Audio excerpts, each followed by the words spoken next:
Hey folks, Tennessee Brando here. So Donald Trump called Mitch McConnell a disloyal sleazebag after the January 6th committee showed a video where McConnell was trying to secure the Capitol on January 6th. This got under Trump's skin so bad that he went on his social media network, Truth Social, to say this. Is this the same Mitch McConnell who was losing big in Kentucky and came to the White House to beg me for an endorsement and help? Without me, he would have lost in a landslide, a disloyal sleazebag. Notice how Trump loves to act like that everyone needs him. That's something he really tries to preach to his base. They all need me.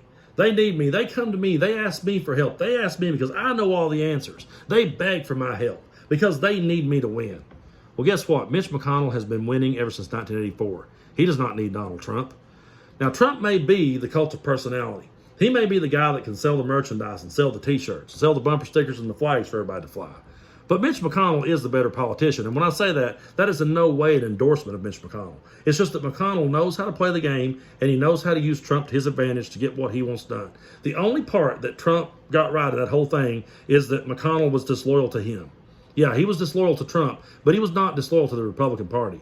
He does not care what Donald Trump does to this country. He doesn't care how much hatred and division Donald Trump spreads. He just sees what a base Trump has. And he realizes that he doesn't have the personality to get over with voters. So what he does is he uses Trump to his advantage and he gets what he can get out of him. He'll take anything up in front of him and say, here, Mr. President, the liberals are trying to do this. And Trump will sign it and then act like, oh boy, see there, McConnell needed me. When actually it was McConnell using Trump all along, and he'll throw him under the bus. He'll use him again. He'll throw him under the bus again. That's why McConnell, whenever he's asked about, would you support Trump if you run again in 2024, he always says, I will support whoever the nominee is for the Republican Party. He says that because that's where his loyalty lies. You know, I grew up in Southeast Kentucky, and Mitch McConnell was elected when I was 4 years old.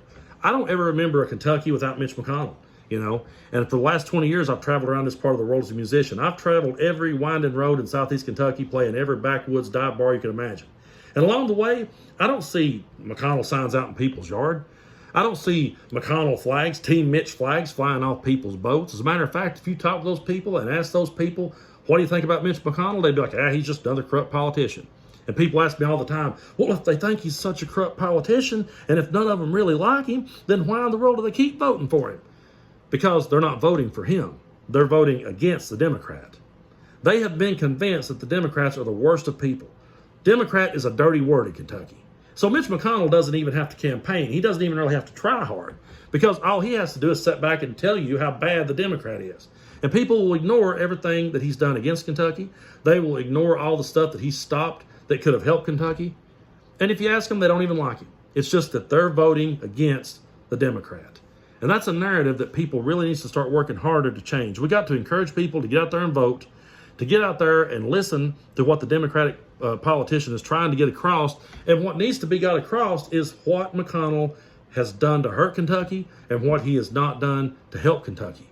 That's how you get him out. You have to show people, you have to show them, hey, this is where that he got you. This is where that you've been played all these years.